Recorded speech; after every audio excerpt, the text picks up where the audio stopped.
ছাত্ৰ ছাত্ৰীসকল আজি আমি আলোচনা কৰিবলৈ লৈছোঁ নৱম শ্ৰেণীৰ এক্সাৰসাইজ 2.5 য'ত আছে অভেদৰ ব্যৱহাৰ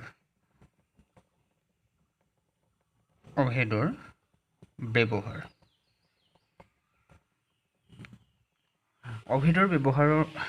এক্সাৰসাইজটোত আগবঢ়াৰ আগতে আমি বৰ্তমানলৈকে পোৱা অভেদসমূহ যদি চাওঁ এতিয়ালৈকে আমি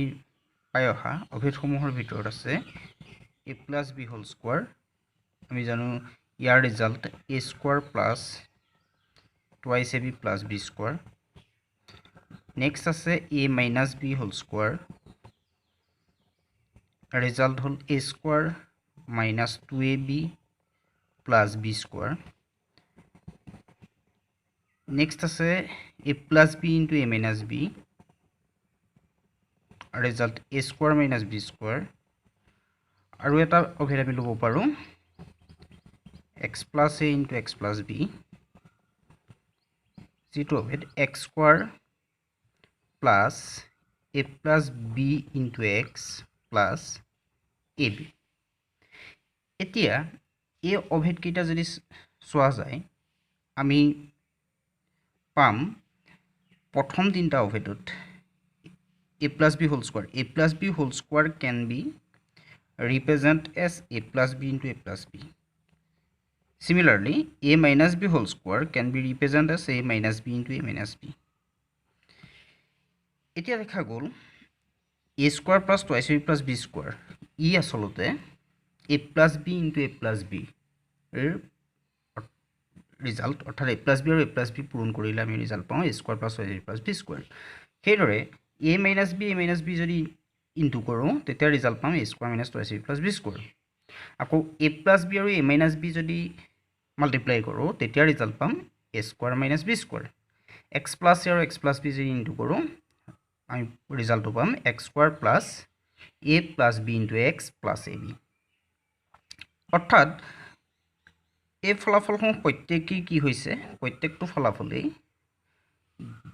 একাধিক বহুপদৰ পূৰণফল এতিয়া অভেদ কেইটাত যদি আমি লক্ষ্য কৰোঁ দেখিম প্ৰথম অভেদটোত উইদিন ব্ৰেকেটত ফাৰ্স্ট টাৰ্ম সেকেন্ড টাৰ্ম দুইটা টাৰ্ম একে আছে মাজৰ চিন একে আছে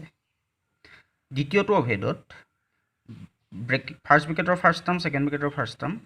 এণ্ড দ্য সেকেন্ড টাৰ্ম একে আছে চিন একে আছে থাৰ্ড অভেদটোতো দুইটা term first term second term একে আছে চিন বেলেগ বেলেগ আছে শেষৰ অভেদটোত প্ৰথম পদটো একে দুইটাতে আৰু ব্ৰেকেটৰ ভিতৰত দ্বিতীয় পদ এটাত a আছে এটাত b আছে অৰ্থাৎ ব্ৰেকেটৰ ভিতৰত দ্বিতীয় পদ দুটা বেলেগ বেলেগ গতিকে অভেদ ব্যৱহাৰ কৰি আমি যেতিয়া মান উলিয়াব যাম বা পূৰণফল কৰিম তেতিয়া আমাৰ প্ৰথম কথা হ'ল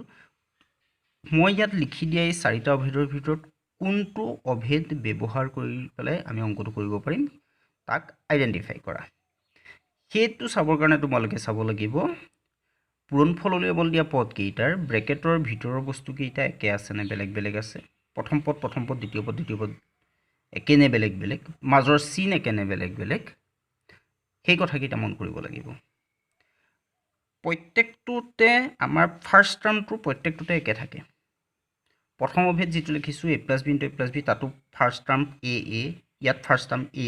ইয়াত ফাৰ্স্ট টাৰ্ম a ইয়াত ফাৰ্স্ট টাৰ্ম x অৰ্থাৎ ফাৰ্স্ট টাৰ্ম বিলাক সবতে একে গতিকে সেকেন্ড টাৰ্মটোৰ ওপৰতে আৰু চিনটোৰ ওপৰত কোনটো অভেদ ব্যৱহাৰ কৰিবা সেই কথাটো নিৰ্ভৰ কৰিব এতিয়া যদি মই এই অভেদ কেইটাৰ সহায়ত এক্সাৰসাইজত থকা প্ৰথম কোৱেশ্চনটো কৰিব যাওঁ কোৱেশ্চনটো চালে তোমালোকে দেখিবা তাত দিয়া আছে অভেদ ব্যৱহাৰ কৰি পূৰণফল উলিওৱা প্ৰথম কোৱেশ্চনটো আছে x plus 4 into x plus 10 এই কেইটাৰ পূৰণফল উলিয়াবলৈ যাওঁতে আমি দেখিছো ফাৰ্স্ট টাৰ্ম x দুইটাতে আছে সেকেন্ড টাৰ্ম 4 and 10 অৰ্থাৎ এই কোৱেশ্চনটোত আমি ব্যৱহাৰ কৰিবলগীয়া অভেদটো হ'ব এই অভেদটো অৰ্থাৎ ইয়াৰ কাৰণে আমাৰ প্ৰয়োজনীয় অভেদটো হ'ল x plus a into x plus b ৰ যেটো result x square plus a plus bx plus ab এই অভেদটো ব্যৱহাৰ কৰি আমি ইয়াৰ পূৰণফলটো উলিয়াব পাৰিম গতিকে অভেদটোৰ মতে যদি পূৰণফলটো উলিয়াব যাওঁ x plus 4 into x plus 10 প্ৰথম আহিব লাগে ফাৰ্ষ্ট টাৰ্মৰ স্কোৱাৰ এক্স স্কোৱাৰ প্লাছ অভেদ অনুসৰি আমাৰ আছিলে within bracket a plus b ইয়াত এৰ ভেলু হৈছে 4 চ' 4 প্লাছ বিৰ value 10 4 plus 10 x plus a b এৰ ভেলু 4 ইনটু বিৰ ভেলু 10 এইকেইটাৰ সিম্পলিফিকেশ্যন কৰিলে প্ৰথম আছে x square plus 4 plus 10 14 x plus 4 into 10 40 এতিয়া দেখা যায় যে এইটো যিটো ৰিজাল্ট পালোঁ ইয়াত আৰু সিম্পলিফিকেশ্যন কৰিবলগীয়া নাই অৰ্থাৎ আমি ইয়াত যোগ বা বিয়োগ কৰিবলগীয়া পদ নাই কাৰণ ইহঁতৰ মাজত কোনো ধৰণৰ সিমিলাৰ টাৰ্ম বা সদৃশ পদ নাই গতিকে এই কুৱেশ্যনটোৰ কাৰণে আমাৰ ৰিজাল্ট হ'ব x square plus 14x plus 40 তাৰপিছতে আমি যদি দ্বিতীয় অংকটোলৈ যাওঁ দ্বিতীয় অংকটোলৈ গ'লে আমি দেখিম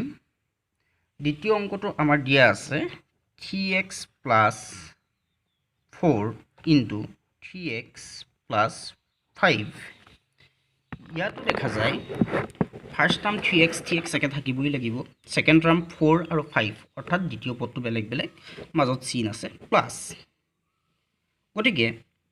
ইয়াতো আমাৰ ব্যৱহৃত অভেদটো হ'ব একেই x plus a into x plus b equal যিটো ৰিজাল্ট ইয়াৰ ৰিজাল্টটো হৈছে x square plus a plus bx plus ab গতিকে এই আইডেণ্টিটিটোৰ মতে যদি মই ইয়াৰ পূৰণফল পাতোঁ প্ৰথম আহিব লাগে ফাৰ্ষ্ট টাৰ্ম স্কোৱাৰ এটা কথা মন কৰিব লাগিব ফাৰ্ষ্ট টাৰ্ম স্কোৱাৰ ইয়াত ফাৰ্ষ্ট টাৰ্ম আছিলে x অভেদটো লিখোঁতেন চ' x স্কোৱাৰ আমি ইয়াত ব্ৰেকেট দিয়া নাই কাৰণ সেইটো এটা মাত্ৰ পদ আছে অকল x আছে ইয়াত কি হৈছে ফাৰ্ষ্ট টাৰ্ম বুলি ক'লে 3x আছে গতিকে আমি 3x হোল স্কোৱাৰ দিব লাগিব plus a plus b a equal 4 আছে b 5 আছে ইনটু ফাৰ্ষ্ট টাৰ্ম আছে 3x plus a b 4 into 5 এতিয়া ইয়াৰ যদি সিম্পলিফিকেশ্যন কৰোঁ 3x হোল স্কোৱাৰ 3 স্কোৱাৰ 9 আৰু x square plus 4 plus 5 9 into 3x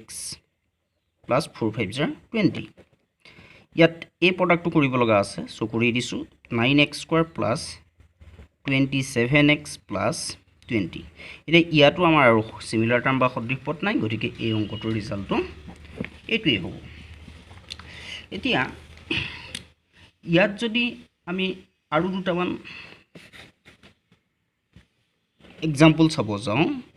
ধৰি লোৱা আমাক এটা দিয়া আছে find the product x plus 8 into x minus 10 ইয়াত দেখা যায় যে ফাৰ্ষ্ট টাৰ্মটো x আছে ছেকেণ্ড টাৰ্ম এটাত আছে 8 আৰু নেক্সটটোত আছে -10 কিন্তু ইয়াত এটা কথা হৈছে মই -10 বুলি কৈছোঁ আমাৰ অভেদটোত যিহেতু আছিলে x প্লাছ a আৰু x প্লাছ b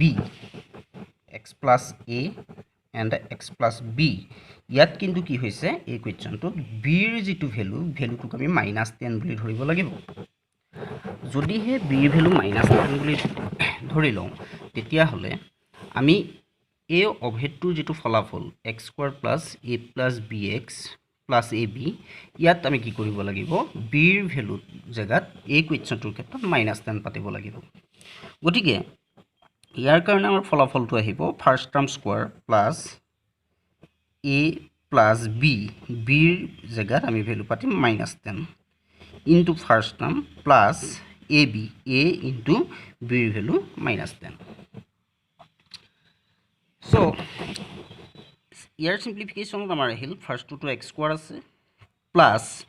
ইয়াত দেখা গৈছে 8 প্লাছ উইদিন ব্ৰেকেট -10 চ' মই এই -10ৰ স্মল ব্ৰেকেটটো ৰিমুভ কৰি লওঁ কৰি ল'লে কি হ'ব প্লাছ আৰু মাইনাছ চিন কাৰণে -10 x প্লাছ ইনটু মাইনাছ -80 চ' x স্কোৱাৰ প্লাছ 8 -10 চ' অপজিট ইণ্টিজাৰ ছাবষ্ট্ৰেক্ট হ'ব গেটাৰ নাম্বাৰটো আগৰ চাইন বহিব x মাইনাছ 80 এতিয়া আমাৰ কি হৈছে স্মল ব্ৰেকেটটো ৰিমুভ কৰোঁ x square plus minus 2x minus 80 এতিয়া ইয়াত আৰু যিহেতু সদৃশ পদ নাই গতিকে এইটো হৈছে আমাৰ উলিয়াবলগীয়া পূৰণফলটো এতিয়া এইকেইটাৰ বাহিৰেও অন্য অভেদ ব্যৱহাৰ কৰি উলিয়াব লগা যদি পূৰণফল চাওঁ আমি এক্সাৰচাইজটো চালে দেখিম এটা পূৰণফল আমাক উলিয়াব দিছে 3 - 2x * 3 + 2x আগত কৰি অহা অংককেইটাৰ কৈ এই অংকটো বেলেগ হৈছে কি কাৰণে বেলেগ হৈছে first term 3 second term 2x and 2x অৰ্থাৎ ফাৰ্ষ্ট টাৰ্ম আৰু সেকেন্ড টাৰ্ম উইদিন ব্ৰেকেট দুইটা একে আছে গতিকে ডেফিনেটলি আমাৰ ইয়াত কি হ'ব অভেদ হিচাপে আগতে ব্যৱহাৰ কৰা অভেদটো ব্যৱহাৰ কৰিব নোৱাৰি ইয়াতে ব্যৱহৃত অভেদটো আমাৰ আহিব a + b * a - b অৰ্থাৎ দুইটা টাৰ্ম একে ব্ৰেকেটৰ ভিতৰত ফাৰ্ষ্ট টাৰ্ম কিটা একে আছে সেকেন্ড টাৰ্ম একে আছে কিন্তু চিন বেলেগ বেলেগ আৰু ইয়াৰ ফলাফল হ'ব a² - b²। গতিকে এই অভেদটো বা আইডেন্টিটিটো অনুসৰি যদি মই এই কুৱেশ্যনটোৰ পূৰণফলটো পাতো তেতিয়া আমাৰ কি আহিব first term square minus second term square first term square 9 minus second term square 4x² result এতিয়া ইয়াতো যিহেতু আৰু সদৃশ পদ নাই গতিকে ইয়াৰ পূৰণফলটো আমাৰ হ'ল 9 - 4x²। এতিয়া এই একেটা আইডেন্টিটি ব্যৱহাৰ কৰি পেলাই কৰিব পৰা আৰু এটা কুৱেশ্যন যদি মই চাওঁ আমি দেখিম এটা কুৱেশ্যন আছে y² + 3/2 * y² - 3/2 এই কুৱেশ্যনটোতো first term y² second term 3/2 কিন্তু মাজৰ চিন দুইটাতে বেলেগ আছে অৰ্থাৎ ইয়াতো আমাৰ এইটো অভেদে ব্যৱহাৰ হ'ব গতিকে আমাৰ ৰিজাল্টটো আহিব first term square minus second term square y² whole square যেহেতু ইয়াৰ পাৱাৰ দুটা ইনটু হয় সো y² 4 মাইনাছ 9/4 এইটোৱে হ'ল এই কুৱেশ্যনটোৰ বা ইয়াৰ পূৰণফল এতিয়া কেতিয়াবা মই এডিশনাল এটা কুৱেশ্যন তোমালোকক দেখাইছো কনফিউজনৰ কাৰণে কেতিয়াবা দিয়ে ফাইন্ড দা প্ৰডাক্ট ধৰি লোৱা তোমালোকক কুৱেশ্যনটো দিলে -3x + 5 হয় ইনটু 3x + 5 হয় এই কুৱেশ্যনটোত এতিয়া এই কুৱেশ্যনটোত তোমালোকে ফাৰ্ষ্ট টাৰ্ম যদি -3x বুলি ইয়াত ধৰা ইয়াত কিন্তু অকল 3x আছে হয় ফাৰ্ষ্ট টাৰ্মটো এটাত যদি -3x আছে এটাত 3x আছে কিন্তু যদিহে ফাৰ্ষ্ট টাৰ্মটো বেলেগ হয় তেতিয়া আমি আগত পাই অহা কোনটো অভেদ ব্যৱহাৰ কৰিব নোৱাৰিম গতিকে আমাৰ প্ৰথম কথা হ'ল ফাৰ্ষ্ট টাৰ্মটো একে হ'ব লাগিব সেয়ে আমি কি কৰোঁ এই অংকটো অকণমান আমি সজাই লওঁ আমি যদি ইয়াক 5y - 3x বুলি পাতি দিওঁ আৰু ইয়াক যদি মই 5y + 3x বুলি পাতি দিওঁ দিব পাৰোঁ কাৰণ আমি সংখ্যাকিটা অকল ক্ৰম সলনি কৰিছোঁ বিএমআই বিধিমতে এতিয়া দেখা গ'ল 5y - 3x 5y + 3x এই কুৱেশ্যনটোত আমাৰ ডেফিনেটলি এই অভেদটো ব্যৱহাৰ কৰিব পৰা হৈ গ'লো গতিকে ইয়াৰ আমাৰ ফলাফলটো হ'ব 5y whole square minus 3x whole square result 25y² minus 9x² এইটোৱে হৈছে আমাৰ উলিয়াব লগা পূৰণফলটো এক্সাৰচাইজটোৰ প্ৰথম প্ৰশ্নকেইটা এই অভেদকেইটাৰ সহায়তে তোমালোকে সলভ কৰিব পাৰিবা আশা কৰোঁ তোমালোকে বুজি পাইছা গতিকে মই এতিয়া নতুন এটা অভেদলৈ যাওঁ যিটো তোমালোকে হয়তো আগৰ ক্লাছত নাই পোৱা এই অভেদটো হৈছে a + b whole cube a + b whole cube ৰিজাল্টটো লিখি দিয়াৰ আগতে ফলাফলটো কিমান হয় লিখি দিয়াৰ আগতে আমি নিজে ম্যাথমেটিক্যালি a + b হোল কিউবৰ ফলাফলটো উলিয়াই চাওঁ কি ওলাই a + b হোল কিউব আমি জানো cube means product of 3 same terms that means a + b whole cube হলে আমি a + b তিনিটাৰ পূৰণফল পাম a + b হোল কিউবটোৱে যেনেদৰে x³ x * x বুজায় a + b হোল কিউবে আমাৰ কি বুজাব a + b * a + b * a + b এতিয়া আমি যেহেতু a + b হোল স্কোৱাৰৰ অভেদটোৰ ফলাফল পাই আহিছো সো আমি কি কৰোঁ এই দুটা a + b পূৰণফলটোৰ জায়গাত আমি a + b হোল স্কোৱাৰ ব্যৱহাৰ কৰোঁ এতিয়া কি হ'ব a plus b whole square অভেদটোৰ ফলাফলটো আমি ইয়াত পাতি দিওঁ a square plus 2ab plus b square ইয়াৰ যদি সিম্পলিফিকেশন কৰিব যাওঁ আমি দেখিম a plus b লগত a square plus 2ab plus b square টো মাল্টিপ্লাই হৈ আছে সো আমি ডিস্ট্ৰিবিউটিভ প্ৰপাৰ্টি বা বিতৰণ বিধি ব্যৱহাৰ কৰি পেলাই ইয়াৰ পূৰণফলটো উলিয়াব লাগিব তাৰ কাৰণে আমি কি কৰিব লাগিব a ৰে গোটেই টাৰ্ম কেইটা ইনটু কৰিব লাগিব প্লাস b ৰেও গোটেই কেইটা টাৰ্মক ইনটু কৰিব লাগিব এতিয়া যদি আমি ইনটুটো কৰি দিওঁ a * a স্কয়াৰ হলে a cube plus a * 2ab হলে 2a square b plus a * b square হলে ab square plus b * a square হলে a square b plus 2 * a b * twice ab 2ab square plus b * b square b cube ঠিক আছে এতিয়া আমি ইয়াৰ আৰু simplification হয়নে নহয় চাব লাগে যেটো পূৰণ হন কৰিব লগা টাৰ্ম নাই আমি চাম যোগ বিয়োগ কৰিব লগা সদৃশ পদ ইয়াত আছে না নাই দেখা যায় a কিউবৰ সদৃশ পদ আৰু নাই গতিকে a কিউবটো বহিল টুৱাইস a স্কয়াৰ b থকা টাৰ্ম যদি আছে ইয়াৰ সদৃশ হ'ব ইয়াত দেখা গৈছে যে a স্কয়াৰ b আছে গতিকে এই সদৃশ পদ দুটা যোগ কৰিলে আমাৰ ৰিজাল্টটো হ'ব 3a square b হেইদৰে ab square a টো আৰু 2ab স্কয়াৰ আছে দুইটা এড কৰিলে ৰিজাল্টটো হ'ব 3ab square plus b cube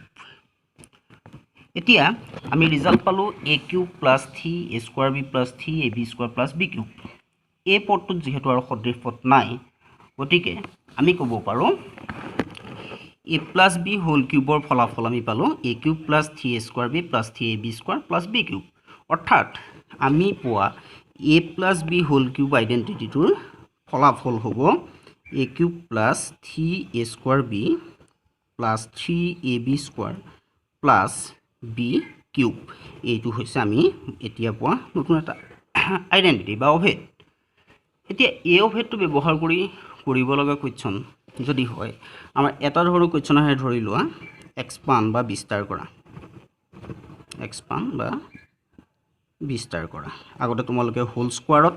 expand বা বিস্তাৰ কৰা কৰি আহিছা এতিয়া কৰিব লাগে হোল কিউবত ধৰি লোৱা আমাৰ কোৱেশ্চনটো আছে 2x + 3 হোল কিউব ইয়াত পোনপটীয়াকৈ 2x + 3 হোল কিউব আছে সো আমি ব্যৱহাৰ কৰিব লগা অভেদটো এই মাত্ৰ পাই অহা যেটো অভেদ a + b হোল কিউবৰ অভেদটো হ'ব যাৰ ফলাফল আমি পালো a cube plus 3a square b plus 3ab square plus b cube এতিয়া ইয়াৰ মতে এই অভেদটো বিস্তাৰ কৰি দিলে আমি প্ৰয়োজনীয় ৰিজাল্ট বা ফলাফলটো পাম গতিকে ফাৰ্স্ট টাৰ্ম আহিব লাগে আমাৰ 2x হোল কিউব প্লাস